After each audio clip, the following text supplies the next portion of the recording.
Where's my book?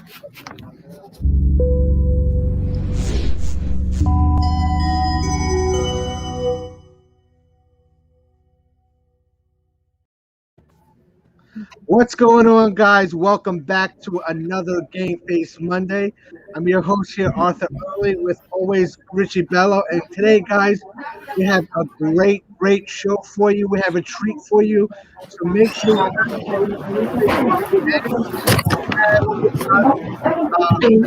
Berman, which is the author of 9 to 9, The Life of a Car Salesperson. Oh, man, what a great feature. We have many car salespeople in the right way. Richie, let's go. Richard. Arthur, I would like to welcome Rick. I mean, well, you're unbelievable. I read your book a little bit, and let's talk about that book. That's really interesting for the green teams. So, Rick, go ahead. Okay, well, first of all, thanks a lot. And Arthur, I'm sorry I didn't hear the last part of your introduction. So I didn't know if you were saying something to me or not. Oh, no, I was just introducing you, telling our audience that it's a treat for you to be on the show. Oh, well, thank you very much. I think it's my treat. You know, the 5 minutes we had before the show was really fun. But anyhow, so I've been in the business a long time, and I've always had these thoughts in my head. I want to put them on paper, not only for the people in the business so they can laugh at some of the things that we do in the business, some of the stupid things that we do, but for the people who aren't in the car business, that way they know some of the things that go on behind the scenes and they can laugh at us also. That was the whole thought behind writing the book. And then right when now, you see... Oh, no, go ahead. So when you see the title 9 to 9, a lot of people don't understand what that is because in different parts of the country, there are different hours on the door. Not that the hours on the door matter to a car salesman, but 9 to 9 are the hours that I worked in the Baltimore, Washington market. It was 9 in the morning to 9 at night. So that's what the title means. Yeah, I'm in the Northeast as well, and it's 9 to 9 here in New York as well. So we know all about the grind. But give us some of your background in the business, Rick. So it's a little embarrassing, but when I first started selling cars, the model that I was selling was called Datsun. Oh, wow. So some people might not even know what, some of your viewers might not even know what a Datsun is, but I was selling B210s and 240Bs at the time. Yeah. So that's how I started. And I got into business just like everybody else got into business by accident.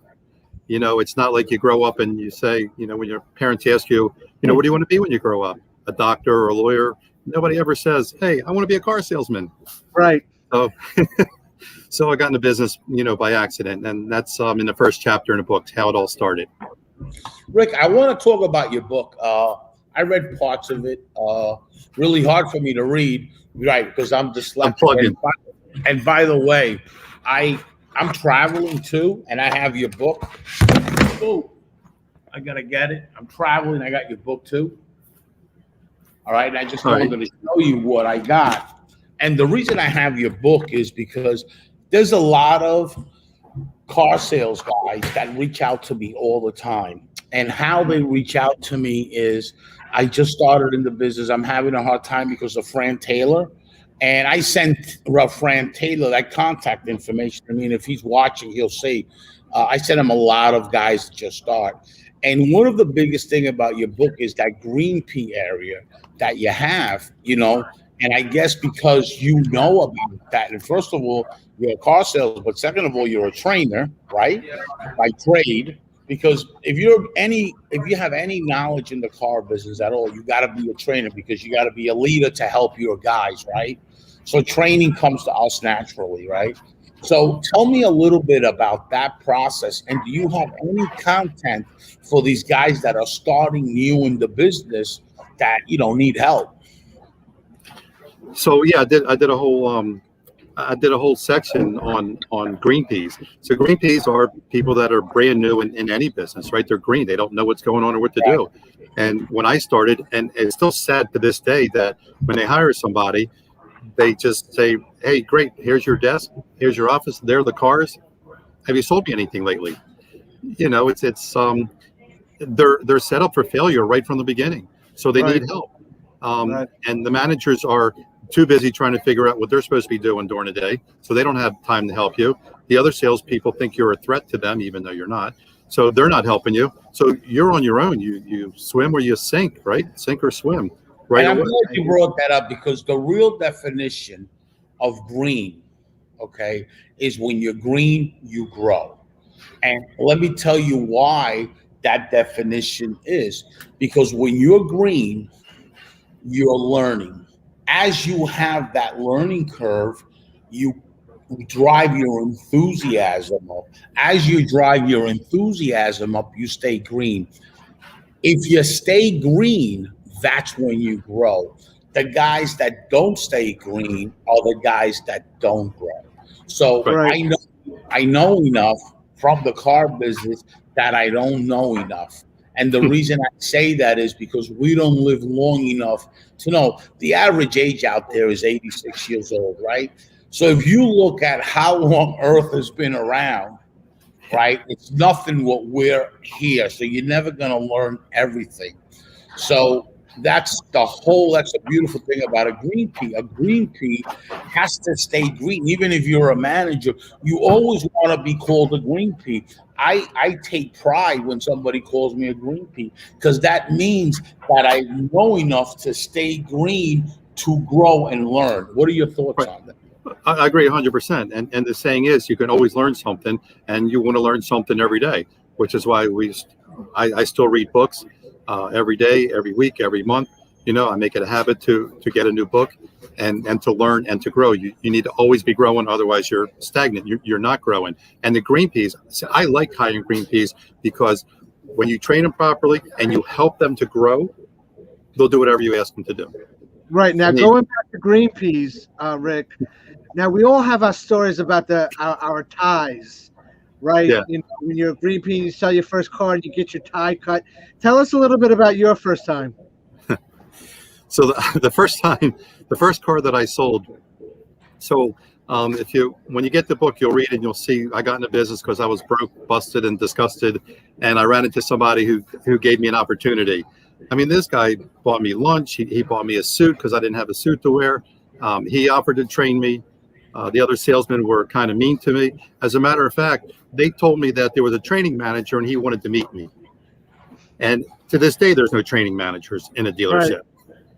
So I go to this guy's office and I look in there, and there's this really elderly gentleman with a toupee on his head. We call it a rug. And he had these glasses that were down like this. And he looked up at me and he just started cursing at me. Like, what are you doing in my office, with a few explosions in there? And I said, well, they told me that you were the training manager and you were going to train me. Oh, and he said, they told you that, huh? So he said, and he looked at me like this. He says, okay, follow me. So I follow him, and he takes me around to this room, and there's keys everywhere. There's keys on the wall. There's keys on the floor. There's packets of cars, of the cars that just came in, not checked in. They're on the floor. So he says, they're the keys, with a few curse words after that. Then he takes me to the front door where there's 20 people standing, 20 salespeople, and he points and he says, no, they're the cars. Now go sell something, you whatever, and I'm not the training manager. And he left me. That's it. That's my introduction into the car business. So I'm sitting at the front door, everybody's laughing at me. A car pulls up, and it's a really old car. It's in really bad shape. Smoke coming out of it, dented everywhere, bumpers falling off, and everybody runs. All the salespeople ran, except for me, because I didn't know any better. And I'm looking around, I'm like, okay, guess it's my turn. So I went out and waited on the customer. I'll never forget this woman comes out. And, I said, hi, my name is Rick. Can I help you? Because I didn't know any better. And she said, no, I don't need any help. And I said, okay, I really can't help you much anyhow. I'm new here. But if you want some, I'll be glad to help you. She goes, well, I'm interested in a truck. So I said, great. My friend's a truck manager, and I'll get him and we'll help you. So we found a truck, and she said, I asked her if she wanted to drive it. She said, yes. I said, great, because one thing I do know, I know where the keys are. So I got her truck. Anyhow, I sold her the car. My first customer ever waited on. I sold her this truck, and I'm all done. My friend helped me with the paperwork, and he said the training manager, but he called him the sales manager, went to see me. And I said, I'm not going in there. He already yelled at me. He said, no, you need to go in there. So I went in there, and a guy looked at me and said, what do you want? And he's screaming at me. And I'm scared. My first time in a suit and tie. I'm in the dealership. So he's screaming at me, and I said, I did what you said. You told me to sell a car. I sold a car. I sold a truck. Is there a difference? He said, no, it's okay. Come here. I'm like, what? He says, come here. And he's yelling at me. So I walk up to the desk, and he grabs my tie. And he started pulling me towards him. And now I'm yelling back at him because, he's a little older. I think I can take him. I'm 20 a couple of years old, right? So anyhow, I didn't see it, but he reached underneath, he grabbed the scissors, and he cut my tie. Now I'm really upset because I only have 2 ties, and he just cut one of them. I only own 2. And he's laughing. I'm like, it's not funny. He said, you just don't know what you did. I said, no, what did I do? He said, you sold the oldest car in inventory. Matter of fact, it's had 2 birthdays. Wow. And he handed me 5 brand new $100 bills. In 1982, that was a lot of money. Right. It's a couple $1,000s now. So after that, I'm hooked on the car business, and I was never broke, busted, or disgusted again. Awesome. That's how I got my tie cut. Rick, let me ask you a question. So we know the business of yesterday.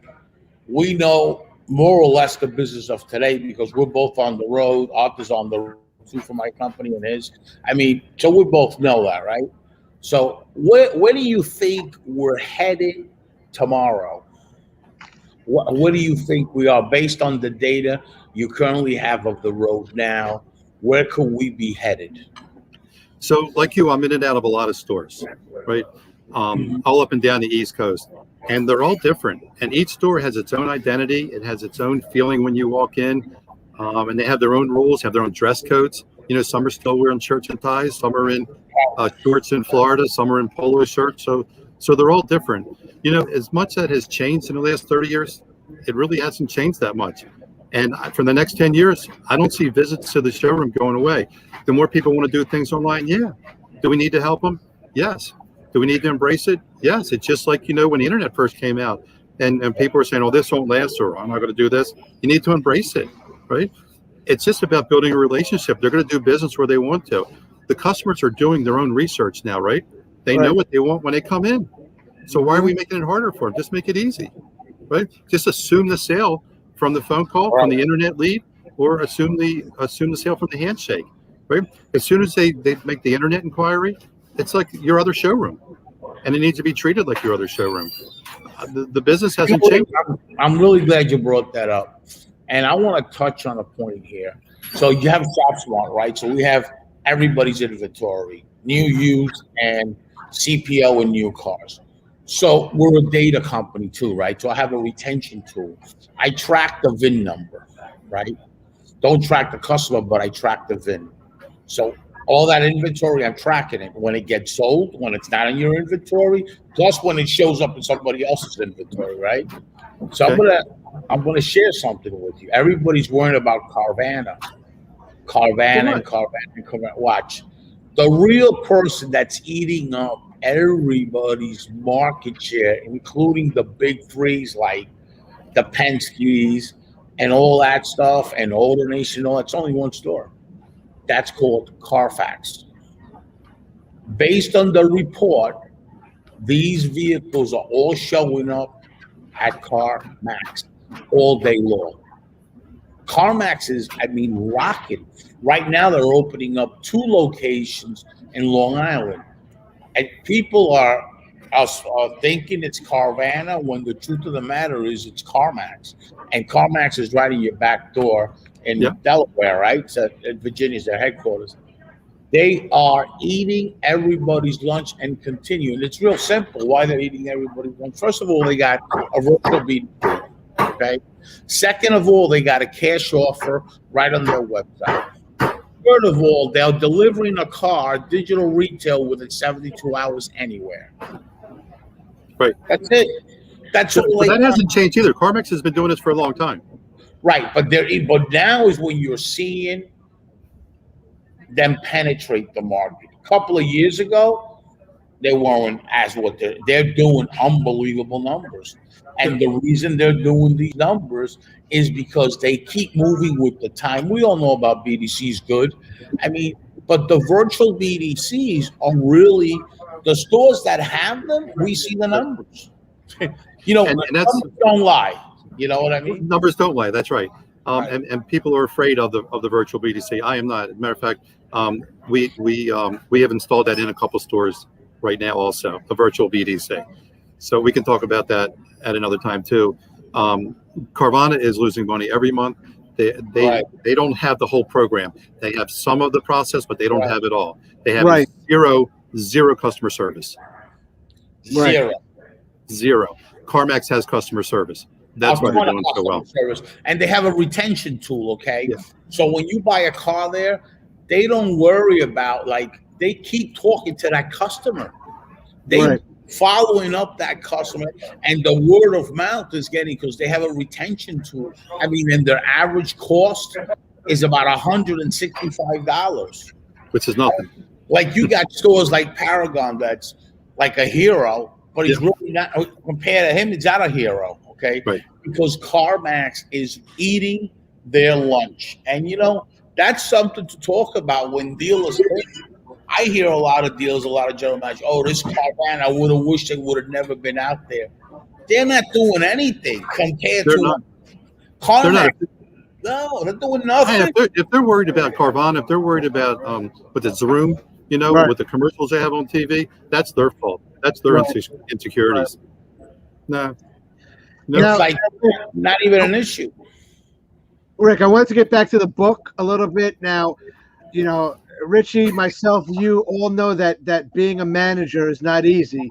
You know, when I had an opportunity to be a manager, I thought I wanted to be a manager, and then I became a manager and realized that's the furthest thing from the truth, right? So let's hear a little bit about pros and cons and why a good salesperson may want to consider taking the prestige, right, of becoming a manager or moving into a management position.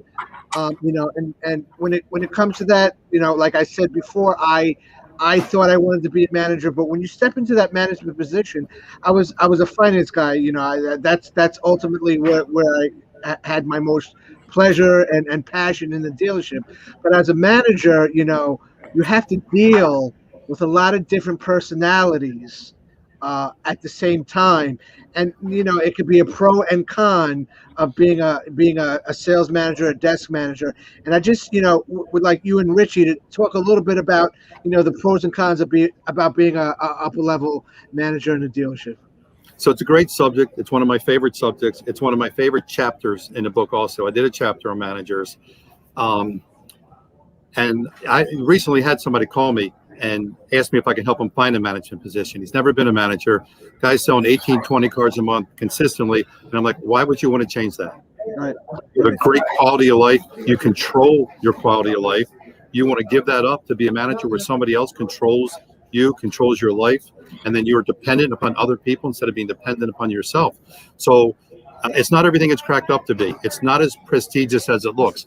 On the outside, it looks like a very prestigious position, right? They're all dressed really nice. They sit behind a desk, and they supposedly get paid on what everybody else does, what everybody else brings to the table. Right. But sometimes it's less money. A good salesperson will make more than the manager. And if your ego is too big to accept that, that's another problem. Because I've seen a lot of managers get mad when a salesperson makes more than they do. I thought it was great when somebody made more than me because they earned it. Right. They're beating the bricks. They're working hard. So one of the other problems with managers is, and one of the reasons why most of them aren't very good, is because they don't know how to be a manager. First of all, they had a hard enough time managing themselves, right, let alone managing somebody else. So let's take it a step further. They have never been trained. We talked about training earlier, but training salespeople. Have you ever heard of a sales manager's training school? There isn't a training school for a sales manager, so they don't know how to be a sales manager. All they know is how to do it the way the person who just got fired from that job did it. Right. And now they're going to hire this guy and say, okay, Puff, you're the manager. You go up there and you be a manager. He doesn't know how. Right. But the guy before him did it and got fired. And that's how he knows how to do it. So, you know, he's entering a losing proposition to start with. Right. Now, me and you, Richie, we've talked about this several times, and going back to Rick's point, saying a good salesperson doesn't necessarily mean that you're going to be a good manager. Right. For an example, just let me say this. For me, myself, I was a general sales manager in a GM, and I hated it. I was only that because they promoted and they insisted in it. The first place that insisted of that was my first job, Route 23 Honda, to be a GM, right? I hated it. Okay. Right. I'm not that guy. I'm more of a salesman. Okay. I hated being a manager, even in my company. I'm not that guy either. I'll have to tell you, I got all C level people. There's 5 of them: CMO, CFO, COO. C-level. I love it. I'm not that guy. I'm not even the CEO of the company. I'm Yeah. here. Right? Where I am is in a hotel, right? Because I'm working the street. That's who I am. And I love who I am, but I hate that CEO shit, that level of management, because I'm just a salesman. Right. I gotta tell you something. You put somebody in front of me and you realize what kind of salesman I am, because I'll put somebody together in about 30 seconds. No Right. problem. I don't have a problem with that. But I love that part. Right. But I'm terrible as a manager. I'm just not that guy. And a lot of times you get pushed into a position and peer pressure puts you in there, and money with the pay plan, because you have a family, you get offer like you could make back then 190,000, and I'm I love only those making like that. as a salesman 100 grand. So the greed factor comes in, and Yeah. as you mature and you get older, you realize that you got to take a step back, because it's really not the money is everything, but it's really, you can't take a position because of the money. You got to have the passion, and if you have they the don't- passion, then you can do it. Right. But they also, when you take this job as a manager, you don't really know everything that it entails. Right. Oh yeah, It's absolutely not. huge Right. responsibility. I mean, Right. it's a multi-million-dollar business that all of a sudden you are handed the keys to. And those keys aren't just, lock and unlock the doors when you open and when you close. You Right. have the keys to the business, keys to the kingdom. Right. And then you have the layers and layers and layers of management. And it does roll downhill. So, Yeah.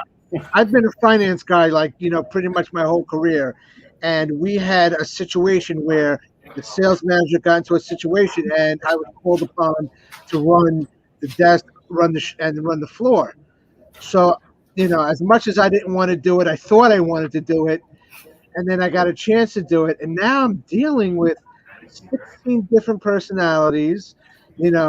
This one's saying this about this one. They don't want to work a deal. They don't. And it's just like, okay, is it worth the reward? And that's why a lot of the time, what you just said, that the managers don't know what to do. They were never given a rule book, and that's why I believe that the turnover in the management position at the dealership level is higher, because there's really not no owner really comes and sits down with a sales manager or GSM and says, these are the expectations. This is what I'm looking for. yeah, they think it's just selling cars. There's Right. so much more involved with being a sales manager than just selling cars. You have to manage people. Right. And And that was the you have hardest to- part for me. Selling cars, what? That was the hardest part for me, managing the people. And you're right. Everyone has a different personality, and you have to be flexible enough to handle each one of the different personalities. And then you have the customers and their personalities that you have to handle. Then you have your immediate supervisor, and then this one. It never ends. So Right. I like that part of it. I like being a GSM. I like being a GM. I like training. I'm always teaching. I'm always helping. I have that servant attitude, and not everybody has that or wants to have that. But when I trained at the dealership, when I was a GSM and I'm sitting at the desk, the salesman didn't know they were being trained. Right. That's how I trained them. Right. That's I the way would I help did them through. Is that how you did it? Yeah, that's the way I like. What I liked about being a manager. Even when I was a finance manager, I would, try to kind of, try it this way, and if it doesn't work, try it this way, and just teach them something while I'm penciling a deal, while I'm putting a number on a car. Just show them and teach them something. That way they can at least take something away. Not yelling at them, scolding them. Why didn't you do this? What? No, I didn't believe it doing it that way. No, you won't get anything out of them that way. Right, You'll just have right. somebody mad at you who won't respect you and won't do what you ask them to do. So Because I had a manager like that when I was a salesperson. didn't we all? We all did. And then the customer would beat me up. He would beat me up, and then I would have to go back to the customer being beat up by him, and your head's all messed up and everything else like that, and you're like, what do I say to the customer? And Right, from the sales desk back to the customer, how are you supposed to be in the right frame of mind right, to give that customer an excellent experience? 100%. You're Yeah, not. right. So when I worked at a sales desk and the salesperson would bring me the worksheet, the first thing I would do would be I would just thank them and congratulate them. Man, you've done a great job up to this point. And really appreciate everything you've done to this point.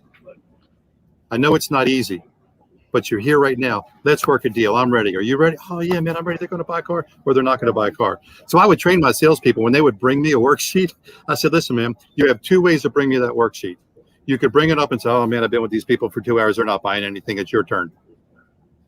Or you could bring me the worksheet and say, hey, Rick, I've been with these people for 2 hours. I'm this close. Can you just help me get them over the edge?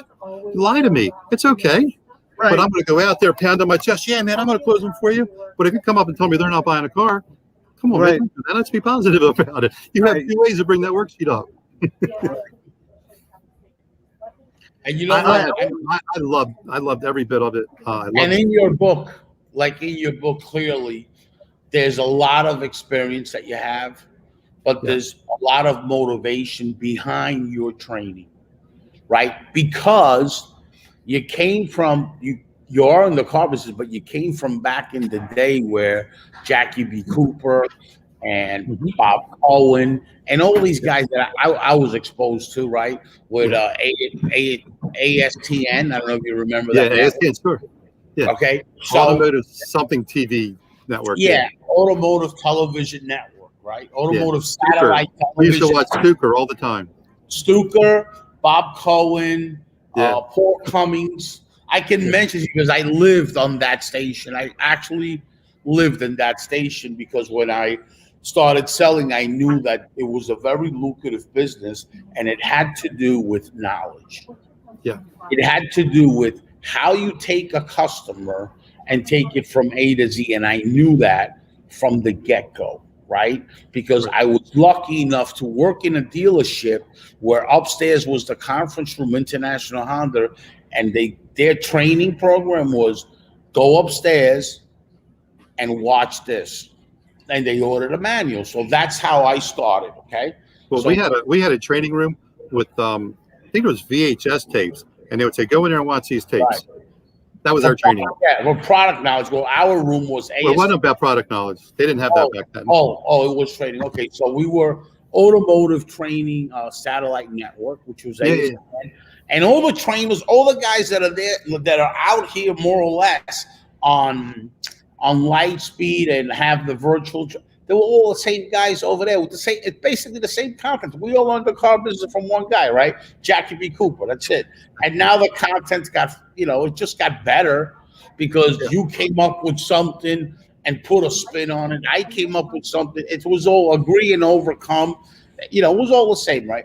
So what I'm saying is, right, and that's the important thing about your book, that values that you have, it's more motivational than versus having a salesman at the desk. Because how stupid is that? Salesman comes to you with the objection of a customer, and you hammer that salesman. So now that salesman goes back, and that's really to the customer, right? How are you? I don't even understand why they did that, but they did. And that's the knowledge that you're bringing, but motivation-wise, if you read the book in detail, the few chapters I went through, is very motivating, and it's an uplift.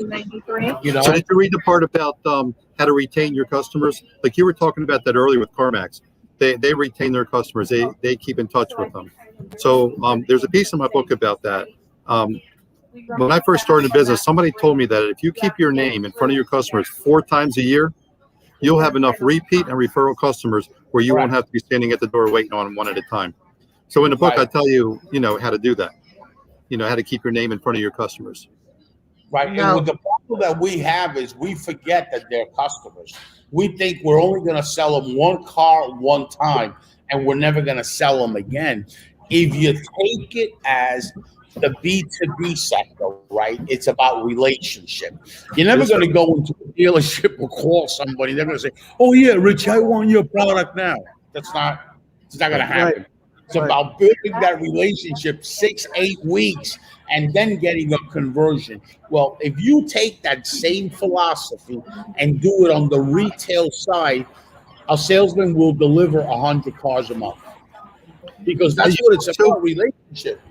I agree. You've worked so hard and you spent so much time to get to that sale, to earn their business. Why would you just forget about them? Right. Right. And many times we do. We're on to the next many of the times. Yeah, I hate that. I want to talk a little bit about, we all know about the Saturday number of months and same thing. I'm losing you. We all know about the Saturday morning meeting, right? Yes. It's either a rah-rah session or a beatdown session. Right. And as a trainer, you have to be helping a dealership manage their meetings and training, and sometimes the redundant technology. So what I want to talk about is how to manage a meeting and how to talk about and deal with the technology in the dealership. Okay, so the first thing with the meeting is be prepared for the meeting. Prepare the meeting. Don't wing a meeting.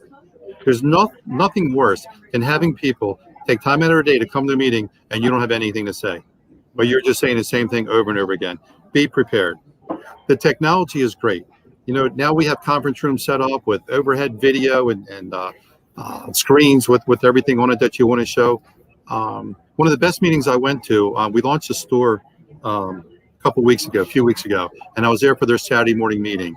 And the general manager played a motivational video about a football player who came from nothing and how he got hurt and he couldn't play anymore, but he didn't look at it bad. He looked at it as a blessing, because now he's teaching people how to never give up and give up on their dreams. It was one of the greatest meetings to get the day going, So he was prepared and he used the new technology. That's great. Richie, what do you think about as far as meetings go and being prepared and going into a meeting with a purpose? Sometimes as managers, we call a meeting and we try to have a purpose, but then we talk over ourselves, and then by the end of the meeting, nobody knows what the hell anybody was just saying. That's right. Can I just say the biggest problem with that is that if they want to go over something that happened or something that they didn't like the way it happened, but one person did it, why are you chastising the whole group? That's not for everybody. If you had an issue with one person, take the person in office and talk to them about it so that it doesn't happen again. I hate when they bring us all in there because of something that made them mad about something else. It's a waste of time. So we used to call the meetings, we had a Saturday morning meeting and a Monday morning beating, because everybody's at the dealership on Saturdays and Mondays. So that's when we had the two big meetings. Saturday morning was supposed to be fun and exciting.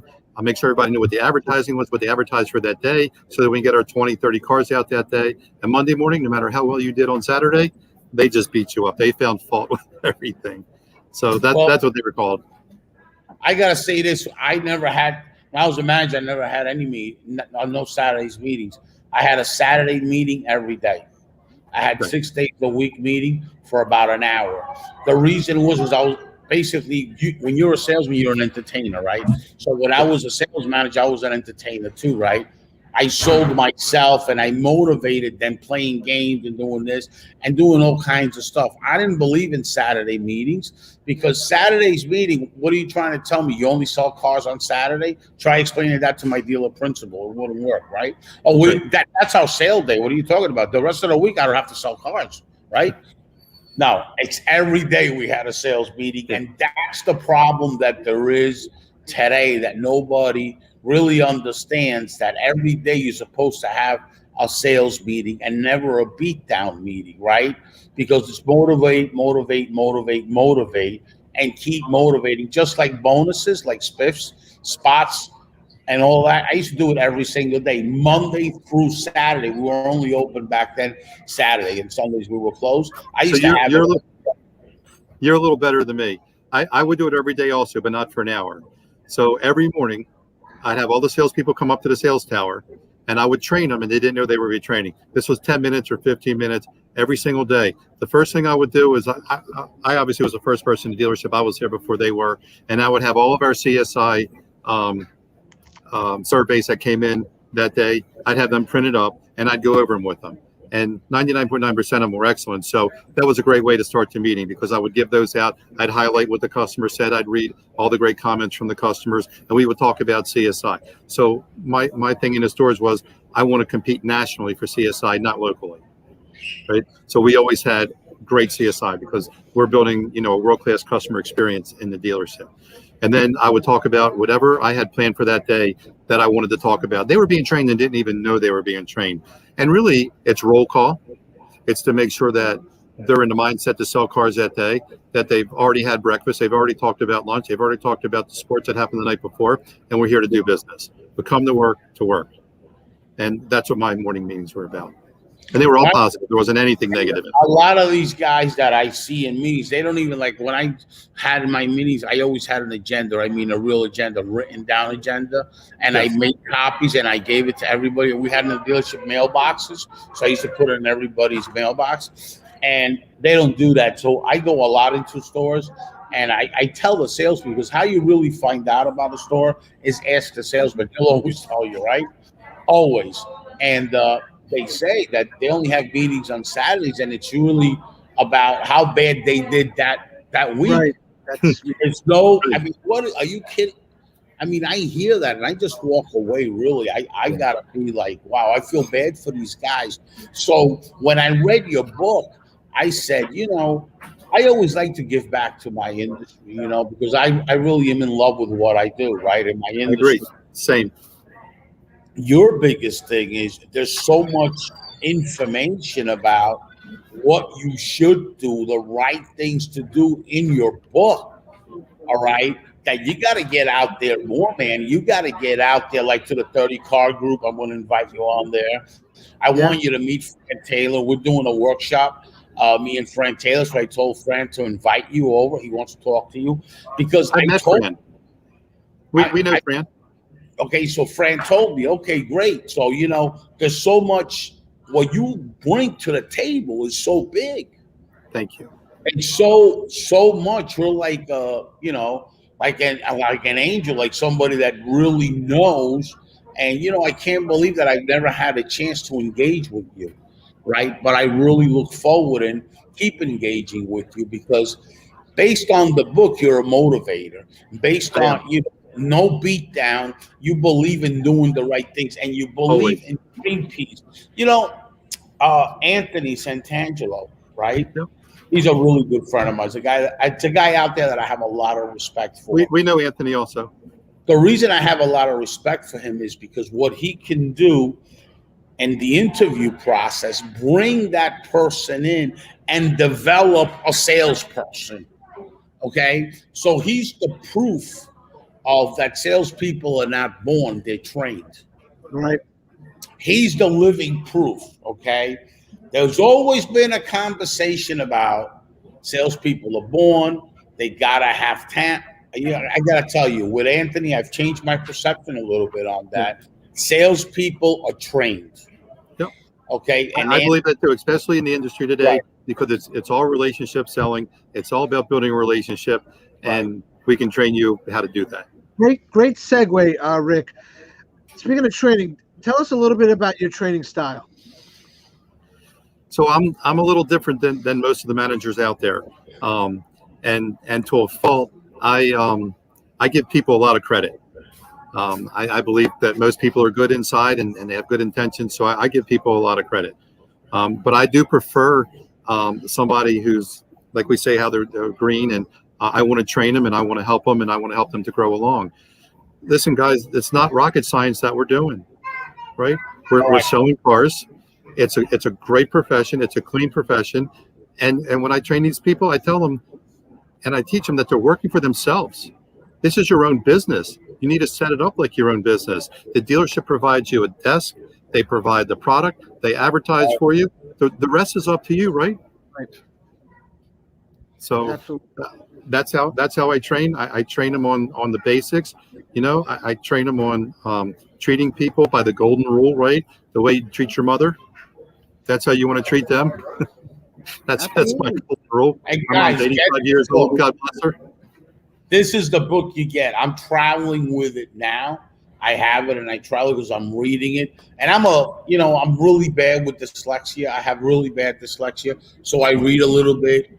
My CMO travels with me. She reads it together with me. We're learning about this right now, and I'm in love with this book. I think this is one of the best automotive car salesman book out there. And I've got plenty of them, okay? Me, myself, I got a few books out there, not like this. Rick, I want to really thank you. And I want to really say thank you, being grateful without you really knowing me. You mailed me a book. Now, this means more to me that you mailed me this than anything. So I treasure this. I have it in my briefcase. Wherever I go, I take it. I had it since Arizona, and I had it saved, and I traveled with it. I show a few veterans your book that want to get in the car business. Because as you know, I have the Veteran Network. I have an institute in Arizona in a building, okay, and I have a lot of vets. And I says, listen, this is a really good book. I've been talking to him. Yes. So I have a nonprofit, a real nonprofit, not somebody that made a nonprofit because they want to make money from veterans. So my veterans nonprofit is 100% free training through Lightspeed and 100% replacement for free, zero. Not a dollar do I take from a dealership or a veteran. Been doing that for 5 years. Well, let me know how it can help. If I can help you at all, it'd be my pleasure. Absolutely. And that's why I want to reach out to you too after this broadcast. My CMO will, to get together with you. Listen, I've been doing this thing with the veteran for the last 5 years. And when they have a problem in a dealership, they always call me.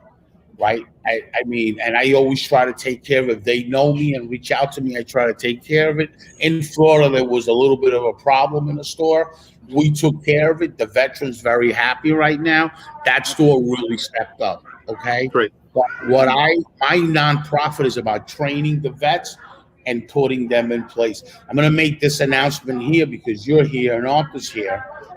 I'm developing BDC virtual for veterans, only for when veterans want to buy a car, because I have Shopsmart, which is a lead gen, and we're going to go after that veteran audience because we have that for the last 5 or 6 years.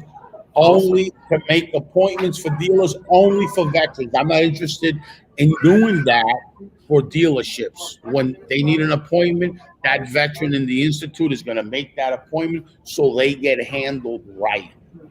Okay, so that's what we're going to be doing, and there'll be follow-up. I do a lot of PR web press release, only because we're part of a public company, so we have to keep the information flowing, right? So that's what we're doing next. Love it. So, Rick, it was a pleasure. I enjoyed it too. Hey, Rick, tell us tell the viewers where people can get a copy of your book. So I'm on Amazon. Okay, great. Just go to Amazon and put in 9 to 9, put in the life of a car salesman. It's just that easy. Awesome. It was great having you. And you too. And guys, absolutely. Guys, stay tuned. We're going to go to a quick word from our sponsor, and then we're going to come back and talk a little bit about this whole CarMax thing that Richie was just talking about. So just stay tuned for 2 seconds, guys. All right.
Say this. Yeah. All right, guys. All right.